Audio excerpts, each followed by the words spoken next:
The gardens of Viridian Prime stretched across 10 acres of carefully tended beauty. Flowers from a dozen different worlds bloomed in perfect harmony, their colors mixing like paint on a canvas. In the center of it all, a human named Daniel Cross knelt beside a bed of blue roses, his hands working the soil with practiced ease. Lyra Kesson watched him from the stone pathway. Her feathers, a mix of silver and gold that marked her as one of the Talveri people, rustled in the gentle breeze. She had come to this garden 3 times now, always finding excuses to return. The diplomatic tensions that consumed her days seemed to fade when she walked these paths. Daniel looked up, noticing her presence. His eyes were dark brown, calm like still water. He nodded once in greeting, but said nothing. This was his way. In all her visits, Lyra had never heard him speak more than a few sentences at a time. "The blue roses are beautiful," Lyra said. "We don't have anything like them on my homeworld." "Earth flowers," Daniel replied, returning to his work. "They grow better here than they ever did back home. Something about the soil." Lyra sat on a nearby bench, content to watch him work. There was something mesmerizing about his movements. Every gesture seemed purposeful, balanced. When he reached for his tools, his hand moved in a straight line. When he pruned a branch, the cut was clean and exact. Nothing was wasted. "You've been coming here often," Daniel said after a while. It wasn't a question. "The council meetings are difficult," Lyra admitted. "The Krexar Empire grows more aggressive each week. They make demands we cannot meet, threaten war if we refuse. Sometimes I need to remember that beauty still exists." Daniel stood, brushing dirt from his knees. He was tall for a human, lean and strong in the way of someone who worked with their body every day. Peace is the harder choice, but it lasts longer. There was something in his voice when he said it. A weight. Lyra wondered what this quiet gardener knew about war, but she didn't ask. Everyone had their secrets. Over the following months, their conversations grew longer. Daniel showed her how to identify plants by their leaves, how to know when soil needed more water or less. He taught her to make tea from herbs he grew himself, blends that calmed the mind and cleared thoughts. Lyra found herself sharing more than she intended. She told him about her work, about the impossible task of keeping dozens of species from falling into war. She spoke of her fears that diplomacy would fail, that all her efforts meant nothing against the Krexar war machine. Daniel listened. He always listened. And when he spoke, his words were simple but true. "You can only do what you can do," he told her one evening as they sat watching the sunset. "The rest is not your burden to carry alone." "But if I fail, billions die," Lyra said. "Then you would share that burden with billions more who also tried and also failed. You are not alone, even in failure, but you have not failed yet." It was the most she had ever heard him say at once. The proposal came quietly, like everything Daniel did. They were planting new seeds in the Eastern Garden when he spoke. "I would like you to stay," he said. "Not just visit, stay." Lyra's heart beat faster. "You mean, marry me, live here, tend the garden with me?" He looked at her directly, those calm eyes holding hers. "I know your work is important. I would not ask you to give it up. But when you need peace, I want you to come home, to me." She said yes. The wedding was small. A few of Lyra's colleagues from the council attended, along with regular visitors to the garden, who had grown to know them both. Daniel wore a simple gray suit. Lyra wore traditional Talveri robes that shimmered in the light. They moved into Daniel's home at the edge of the garden grounds. It was a modest place, well kept, but sparse. Lyra noticed immediately that one room remained locked. When she asked about it, Daniel's face grew distant. "Old things from my previous work," he said. "I prefer not to think about those days." "What did you do before the gardens?" she asked. "I worked for Earth's government. Security work. It's not important now." Lyra let it go. Everyone deserved to leave their past behind if they wished. But she noticed things. Small things that didn't quite fit with the image of a simple gardener. Daniel moved differently than other people.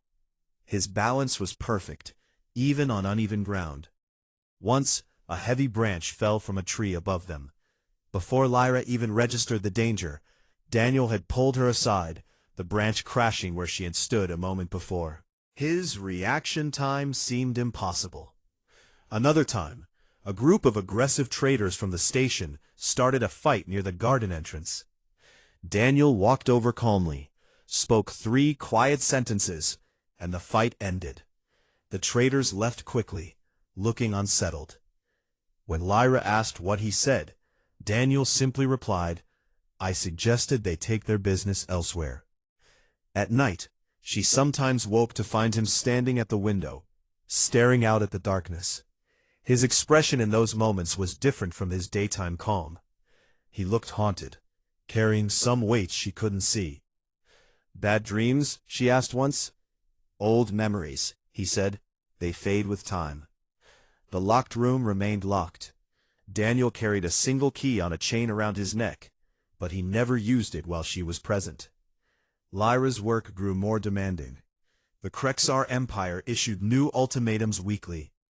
Their fleet gathered at the borders of Council space. Intelligence reports suggested they were preparing for a full invasion. Every evening, Lyra returned home exhausted and worried. Every evening, Daniel had tea waiting, the garden peaceful, and his calm presence steady as stone. "How do you stay so calm?"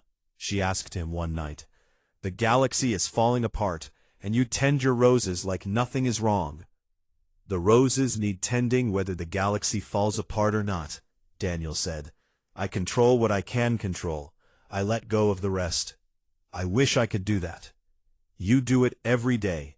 You face the Krexar knowing you might fail, and you try anyway. That's the same thing." Lyra looked at her husband, this quiet man who spoke in simple truths and grew beautiful things from dirt. She loved him deeply, though parts of him remained mysterious. She did not know, could not know, that the locked room held a sword. She did not know that her gentle husband had ended a war that killed billions. She did not know that he was legendary among those who knew such things. She only knew that when she came home, he was there, steady, calm, real. For now, that was enough. The storm was coming, but in the garden, peace remained. The message came during breakfast. Lyra's communication device flashed red, the emergency signal that meant the council needed her immediately. She read the message twice, her feathers going pale. "The Krexar have issued a final ultimatum," she said, her voice shaking. "Submit to their rule within 30 days, or face total war. They're calling it the last chance for peace." Daniel poured more tea, his movements unchanged. "What will the council do?" "Fight, probably. We have to.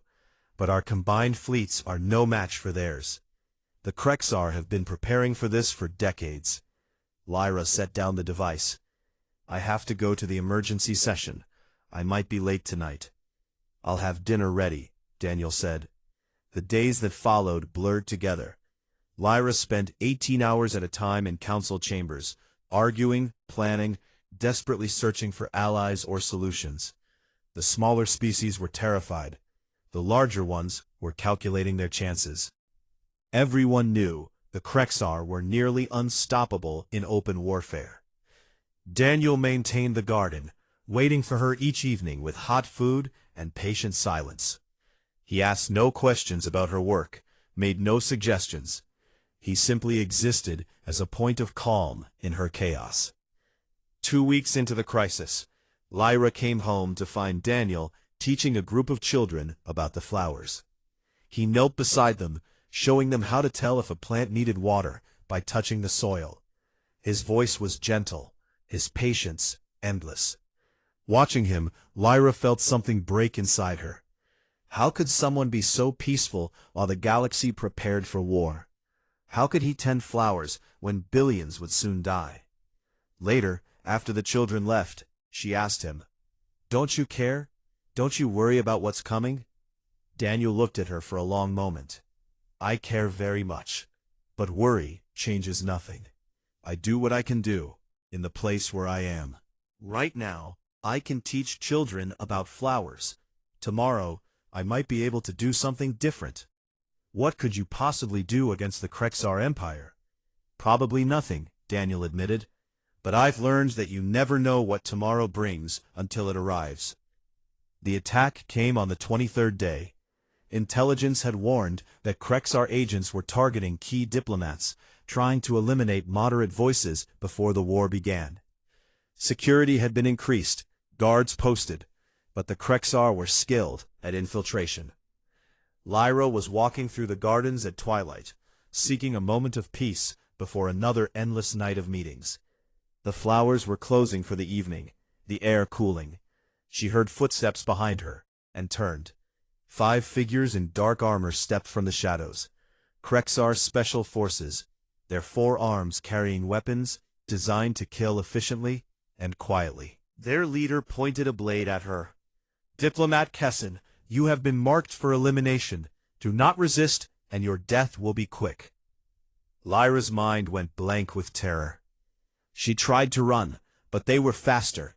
One of them grabbed her arm, yanking her back. She screamed. Then Daniel was there. He appeared from the garden path, moving faster than Lyra thought possible. In his right hand, he held a sword, the blade dark gray and simple. She had never seen it before, never knew he owned such a thing. The Krexar leader laughed.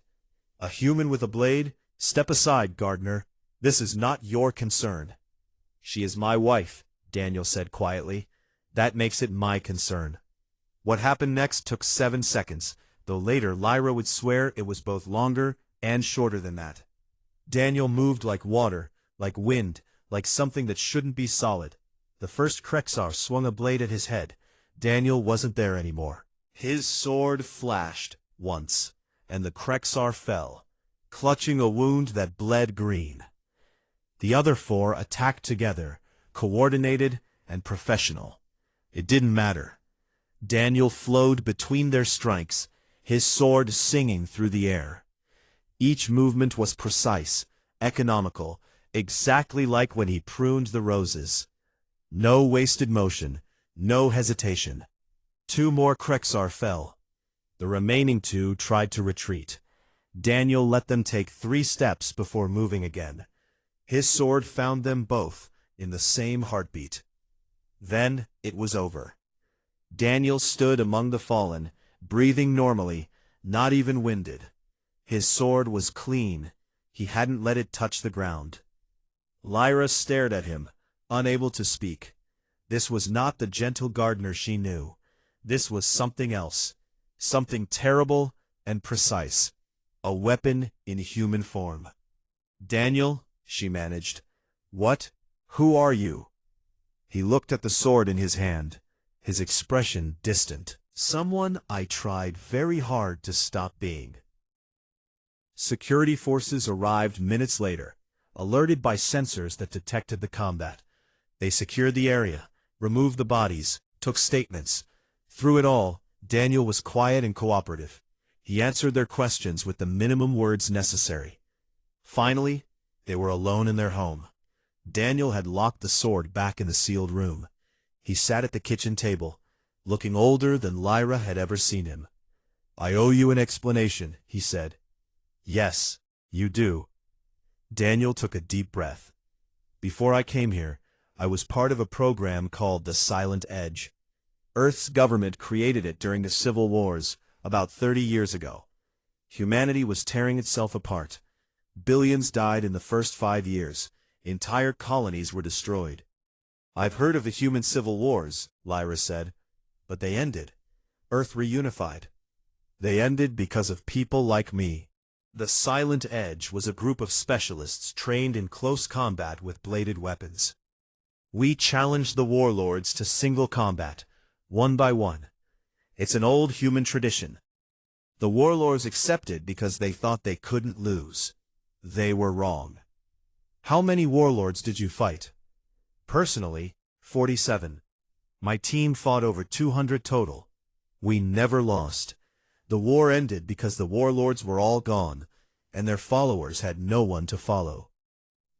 Lyra tried to process this. You've killed 47 people? In formal combat, yes. In battle before that, more. I stopped counting. Daniel's voice was flat, empty. The sword is called Quietus. It's forged from a meteorite fragment that fell to Earth before recorded history. The metal can cut through any known armor. Combined with the training, it makes the wielder nearly unstoppable in close combat. Why did you stop? Why hide here? Because I dreamed about their faces every night. Because being a weapon is not the same as being a person, and I wanted to remember how to be human again. He looked at her. The gardens helped. Peace helped. You helped. Lyra sat down across from him. Her hands were shaking. Are there more of you? More Silent Edge? A few. Most of us scattered after the wars ended. We don't stay in contact. It's easier to forget if you're not reminded. But you kept the sword. I couldn't destroy it. It's bonded to my neural patterns. If anyone else tried to use it, it would just be an ordinary blade. Effective, but not special. I locked it away and tried to pretend it didn't exist. They sat in silence for a long time. Outside, night had fully fallen. The garden was dark and quiet. I don't know what to say, Lyra admitted. You don't have to say anything. If you want to leave, I'll understand. Leave? Lyra looked at him, surprised. Daniel, you saved my life. Those Krexar would have killed me. I also lied to you, by omission, but still a lie. You told me you worked in security for Earth's government. That was true. You told me you preferred not to think about those days. Also true. Lyra reached across the table, taking his hand. You're still the man I married. You're just more complicated than I knew. Daniel's eyes showed something that might have been relief, might have been pain. I never wanted you to see that part of me. I know, but I'm glad you were there when I needed you. She squeezed his hand. We should report this to the Council. They'll want to know that Krexar agents are operating on Viridian Prime. Already done. Security will handle it. That night, Lyra lay awake, listening to Daniel breathe beside her. She thought about the man who tended roses with infinite patience, and the warrior who had killed 5 trained prisoners in 7 seconds. Somehow, impossibly, they were the same person. In the morning, everything would be different. But for now, in the darkness, she held her husband close and tried to reconcile the two halves of the man she loved. Outside, the garden waited for dawn. News of the attack spread through intelligence networks like fire through dry grass. By morning, every major government knew that a human bladesman had killed 5 Krexar Special Forces soldiers in single combat. By afternoon, the Galactic Council knew his name. The visitor arrived 3 days later. Counselor Thane Merrick was a tall human with gray hair and eyes that had seen too much. He wore the formal robes of Earth's diplomatic corps and carried himself with military precision. Daniel knew the type immediately. He had worked with men like Merrick during the Civil Wars. They met in the garden. Daniel insisted on it. He felt more himself among the flowers. Mr. Cross, Merrick said, extending his hand, I'm honored to meet you. Your reputation precedes you. Daniel shook the hand briefly. I have no reputation. I'm a gardener. You were Shadow 7 of the Silent Edge program. You fought in 247 formal duels and never lost. You personally ended the siege of the Mars colonies by defeating General Chen in single combat. I was those things, Daniel interrupted. Past tense. I'm not that person anymore. Merrick sighed. I understand. Truly, I do. But I'm not here for small talk or to reminisce. The Galactic Council has a problem, and you're the only solution we can find. Lyra joined them, bringing tea. She had taken time off from her council duties to stay close to Daniel. The attack had shaken her more than she wanted to admit. "What problem?" she asked. Merrick accepted the tea gratefully. The Krexar Empire has made a new proposal. Instead of immediate war, they've invoked the ancient right of trial by combat. It's an old tradition among their people. When two powers are evenly matched, and war would cost both sides too much, they settle the matter with champions. Champions? Daniel's voice was flat. One fighter from each side. Single combat, to the death or surrender. The winner's government gets to dictate terms to the loser. Merrick set down his tea. If the council wins, the Krexar have agreed to a 100-year peace treaty and withdrawal from our borders. If we lose, every council member world submits to Krexar rule. That's insane, Lyra said. The fate of billions decided by two people fighting? It's better than war. In war, billions die regardless of who wins. This way, only one person dies, maybe two if the fight is close. Merrick looked at Daniel. The council has no champion who can match the Krexar fighter. We've run simulations, studied their martial traditions, consulted every military expert we have. The Krexar champion is undefeated in 89 ritual combats. He's called War Master Vokran, and he's never even been injured in a fight. Daniel stood, walking toward a bed of white lilies. You want me to fight him? You're the only one who has a chance. Your record speaks for itself. My record is 30 years old. I'm not that man anymore. Muscle memory doesn't fade. Neural pathways remain. You're bonded with Quietus. That sword is designed to cut through anything, and you're trained to use it better than anyone alive. Merrick's voice grew urgent. I know what I'm asking. I know you came here for peace. But 47 worlds are counting on this. 17 billion sentient beings will live or die based on this fight. Daniel said nothing, just stared at the flowers. Lyra felt torn in two different directions. Part of her wanted to tell Merrick to leave, to let her husband keep his hard-won peace. Part of her knew that billions of lives hung in the balance, and Daniel might be their only hope. When is the combat scheduled? Daniel asked quietly. 30 days from now, on the neutral moon of Talon's Edge. It will be broadcast across the galaxy. I need to think about this. I understand, but I need an answer within a week. The Council has to respond to the Krexar proposal. After Merrick left, Daniel worked in the garden until sunset. Lyra watched him from the house, seeing the tension in his shoulders, the way his hands moved just a bit too precisely. He was already thinking like a fighter again, and he hated it. That night, Lyra did research. She accessed the historical archives, reading everything she could find about the human civil wars and the Silent Edge program. What she found horrified her. The wars had lasted 8 years and killed over 2 billion people. Humanity had splintered into dozens of factions, each claiming to be the true government of Earth and her colonies. The fighting was brutal, total, merciless. The Silent Edge program was created in the 6th year, a desperate attempt to end the conflict without more mass casualties. The concept was simple. Train the best fighters humanity could produce, challenge the warlords to single combat, eliminate them one by one. It worked. Over 3 years, teams of Bladesmasters fought their way across human space, defeating warlord after warlord.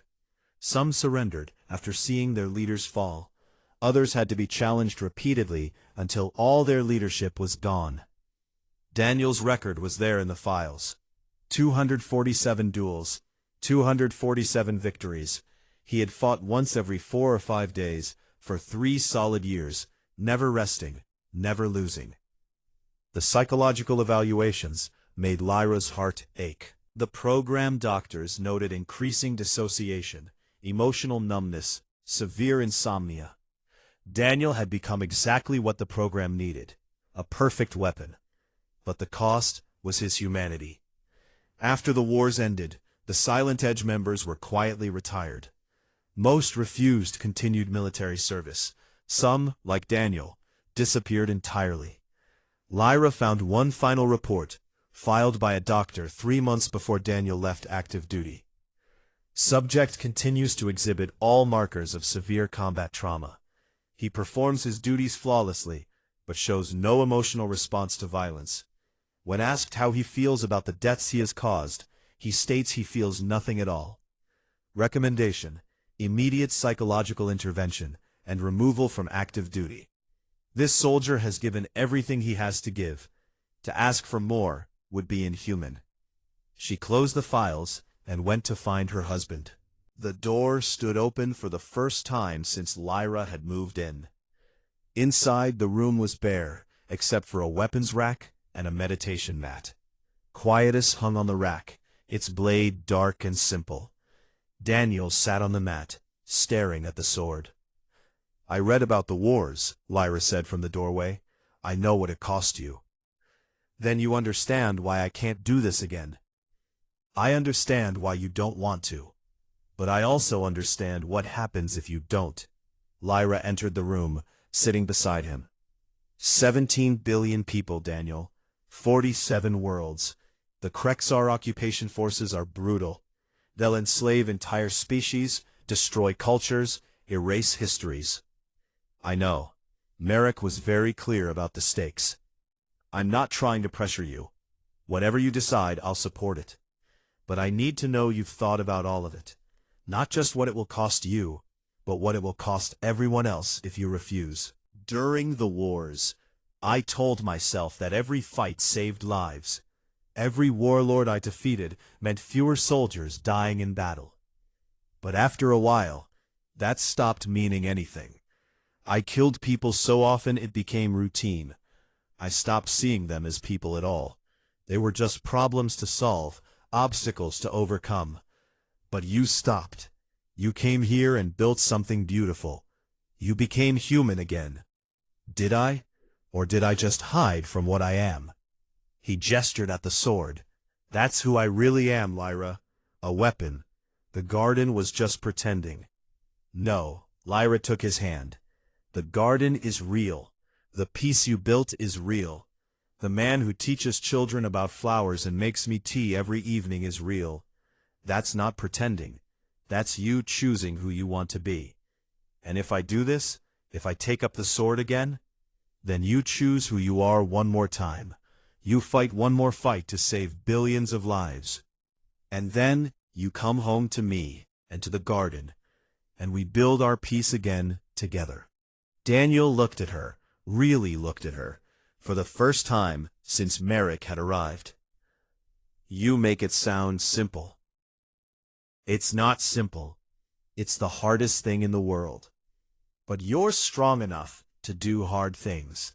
You've proved that already. He closed his eyes. I'll need 3 days to think. I'll walk the gardens, meditate, remember who I used to be. Then I'll decide. Take all the time you need. For 3 days, Daniel walked alone through the gardens. Lyra saw him at sunrise and sunset, but otherwise he kept to himself. He sat by the pond for hours, watching the fish. He tended the roses with extra care. He stood under the old oak tree in the center of the grounds and seemed to be having a conversation with himself. On the 3rd evening, he came home as the stars appeared. I'll do it, he said. Then I'm done forever. Lyra held him as he trembled, the weight of the decision settling on his shoulders. Thank you, she whispered. Don't thank me yet. I might lose. You won't lose. How do you know? Because you're Daniel Cross, and you've never lost a fight in your life. He smiled, but it didn't reach his eyes. There's always a first time. In the morning, they contacted Counselor Merrick and gave him the answer. The galaxy held its breath, waiting for the fight that would decide its future. The training began at dawn. Daniel cleared a space in the eastern garden, an area of flat grass surrounded by tall hedges. Lyra watched from the house as he moved through forms she didn't recognize. His body flowed like water, the sword, Quietus, singing through the air in patterns that seemed both beautiful and terrifying. He trained for 6 hours each morning, then tended the garden in the afternoon. The routine was important, he explained. Balance between the warrior and the gardener, between violence and peace. Without the flowers, he would lose himself in the blade. Lyra saw the transformation happening. The gentle gardener she married was still there, but something else emerged alongside him. Daniel's movements became sharper, more precise. His awareness expanded until he seemed to notice everything around him simultaneously. He walked differently, balanced on the balls of his feet, ready to move in any direction. But the worst part was his eyes. They grew distant, focused on something Lyra couldn't see. He was preparing himself mentally, she realized, becoming someone who could kill without hesitation. "Does it scare you?" he asked one evening, "watching me become this?" "Yes," Lyra admitted, "but I also understand why you have to do it. You can't fight half-heartedly. If you're going to do this, you have to commit completely.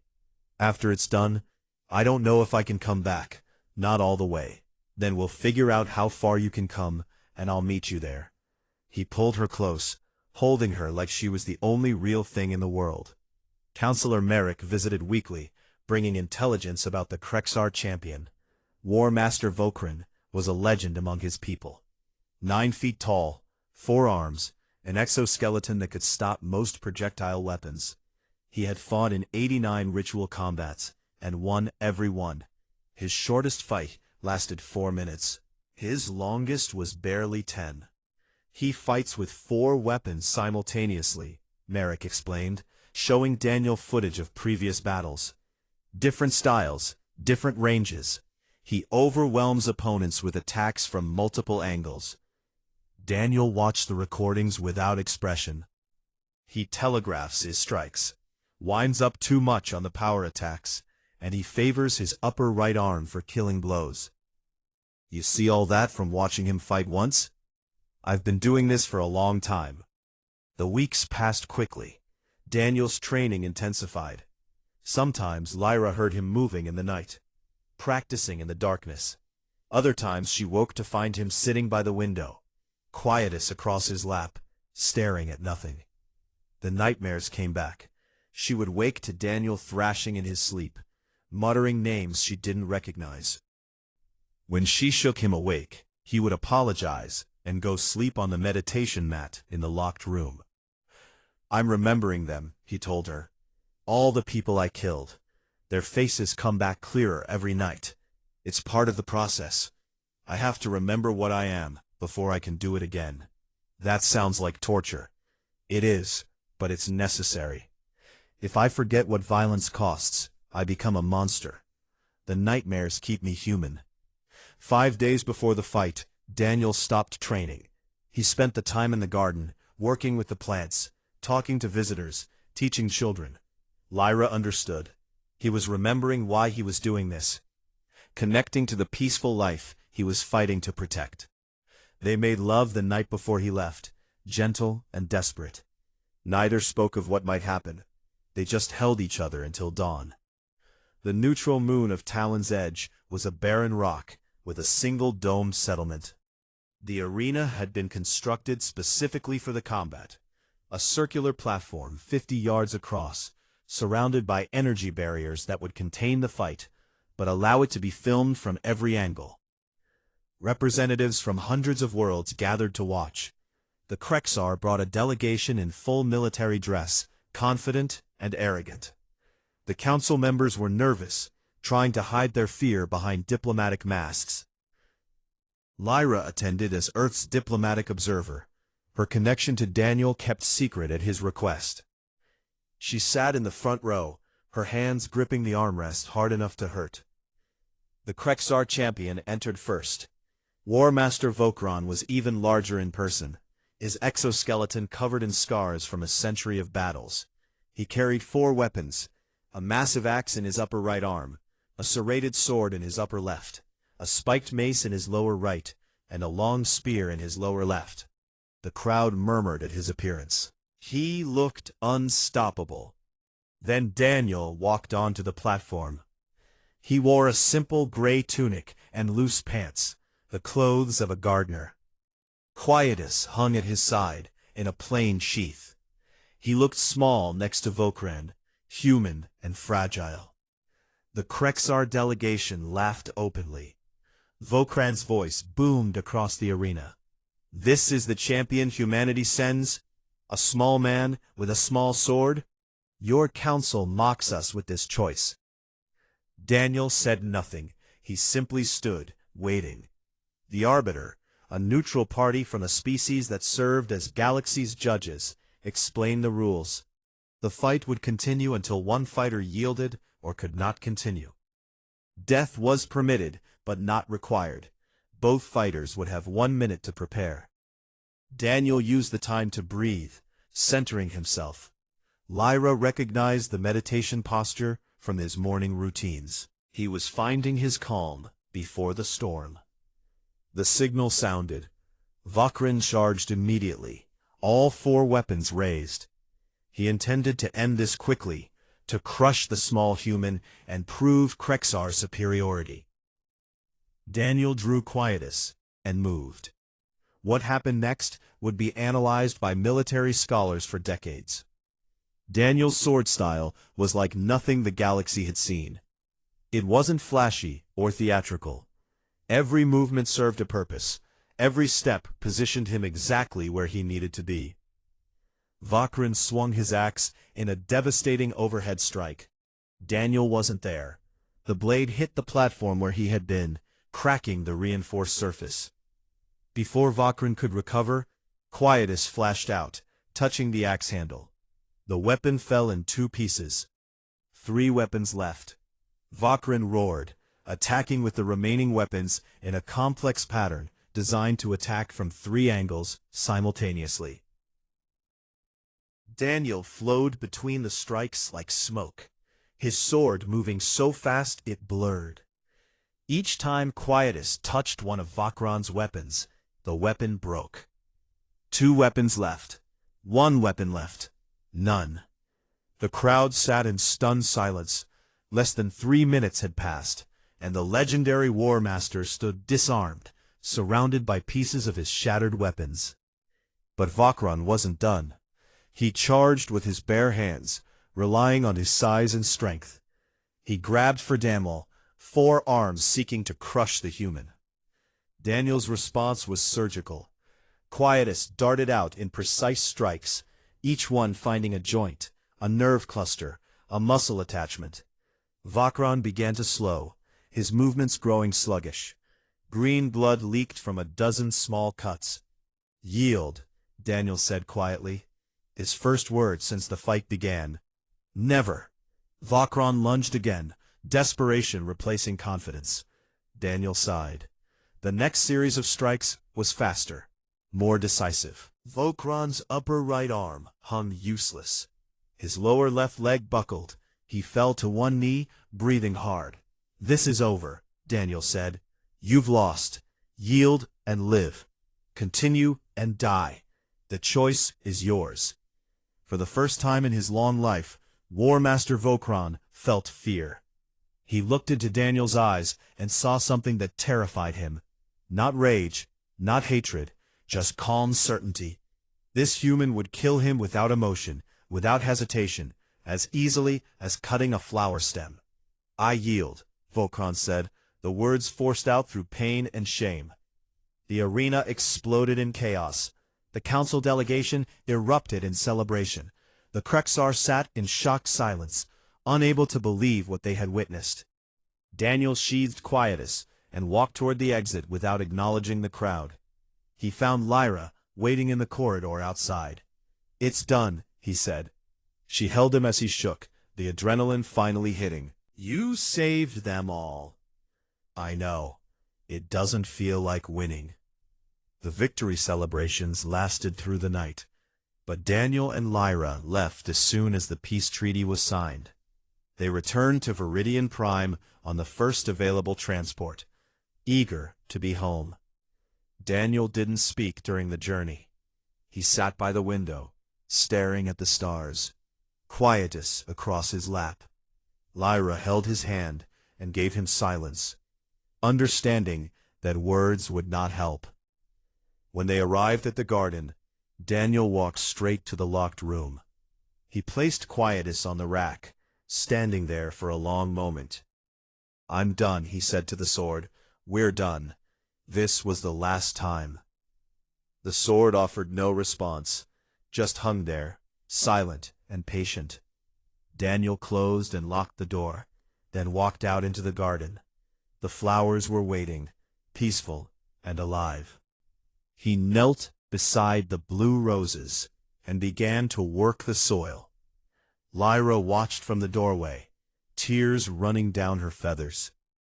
Her husband had saved 17 billion lives, and now he had to find a way to save himself. The galaxy celebrated. The Krexar Empire withdrew their fleets and signed the peace treaty, honor-bound by their own traditions. 47 worlds breathed easier, knowing they would not face invasion. News feeds across known space showed footage of the fight repeatedly, analyzing every movement, every strike. Daniel Cross became famous overnight. Requests for interviews flooded their communication systems. Governments wanted to honor him. Military academies wanted to study his techniques. Historians wanted to document his life. Daniel ignored them all. He disconnected their main communication terminal and spent his days in the garden, working with the plants from dawn until dark. He barely spoke, barely ate, barely slept. Lyra watched him deteriorating and felt helpless. The victory had cost him more than she had imagined possible. The nightmares grew worse. Every night, Daniel would wake screaming, fighting invisible enemies. Lyra would hold him until he stopped shaking. But his eyes remained distant, even after he calmed. He was trapped somewhere between the present and the past, unable to fully return to either. 2 weeks after the fight, Lyra found him sitting in the locked room at 3 a.m. He held quietus across his lap, staring at the blade. "Daniel?" He didn't look up. "I can still feel it. Every fight, every person I killed. The sword remembers, and it shows me, over and over." Lyra sat beside him. "The sword doesn't control you. You control it. Does it matter? The result is the same. I'm a killer. That's what I am, what I've always been. The garden was just a lie I told myself." "That's not true." "Isn't it? Look at me, Lyra. I fought Vokran for 12 minutes, and I didn't feel anything. No fear, no anger, no remorse. I dismantled him like pruning a bush. What kind of person does that? A person who was protecting billions of lives. A weapon, that's all I am. A weapon that walks and talks and pretends to be human." Lyra took the sword from his hands and set it aside. Then she gripped his face, forcing him to look at her. "Listen to me.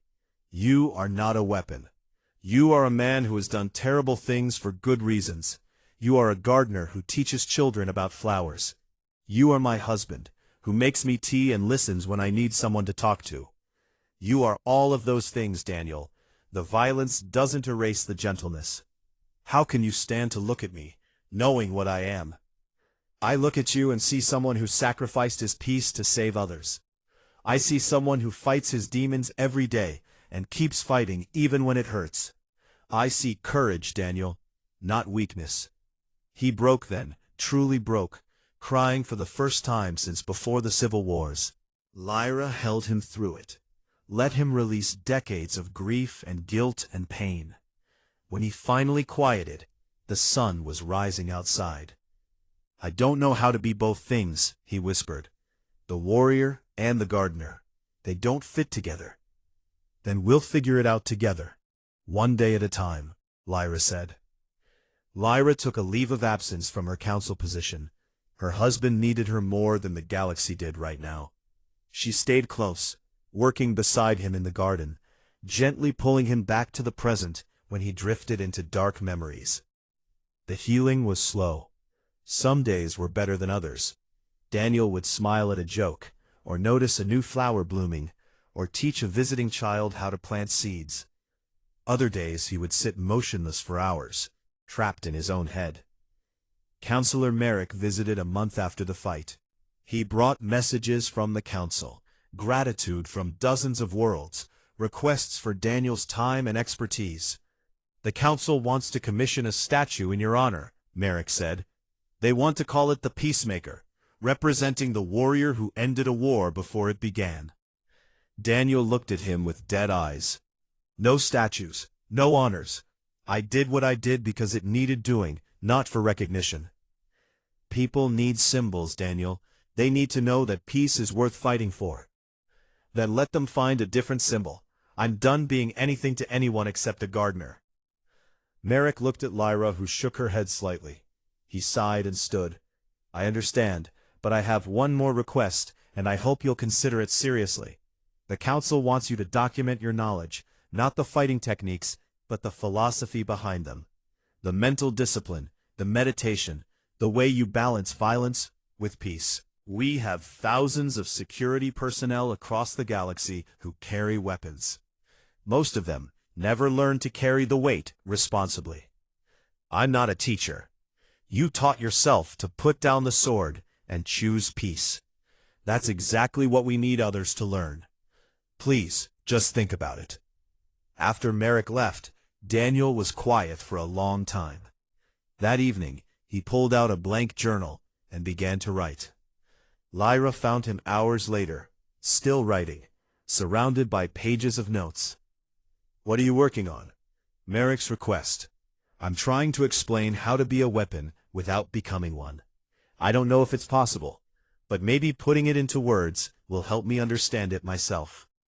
The writing became part of his healing. Every evening, Daniel would spend an hour documenting his thoughts about violence, responsibility, and the cost of carrying deadly skills. The words came slowly at first, then faster as he found his voice. 3 months after the fight, Daniel finished the manuscript. He called it The Weight of the Blade, Meditations on Violence and Peace. It was only 80 pages, but every word was earned through painful experience. Merrick arranged for its publication and distribution to military academies across the galaxy. Within a year, it became required reading for security forces in dozens of species. The ideas were simple but profound. Violence is sometimes necessary, but never desirable. Skill with weapons is meaningless without the wisdom to know when not to use them. The true strength is choosing peace when you have the power to choose war. 5 years passed. The garden on Viridian Prime had expanded to 15 acres. Daniel and Lyra adopted 2 children, orphans from different species who had lost their families in conflicts before the peace treaty. A boy named Kip from a mining world, and a girl named Sarah from an agricultural colony. Daniel taught them about flowers and soil and patience. He showed them how to care for living things, how to nurture growth instead of causing harm. Quietus remained locked away, gathering dust, while their father's hands grew soft from working with earth instead of steel. Lyra had returned to diplomatic work, but in a new capacity. She specialized in post-conflict reconciliation, helping species rebuild relationships after violence. Her unique perspective, as someone who loved both a warrior and a peacemaker, made her invaluable. The Krexar Empire honored the peace treaty. War Master Vokran, humbled by his defeat, became an advocate for diplomatic solutions over military ones. He and Daniel exchanged letters occasionally, an unlikely friendship built on mutual respect.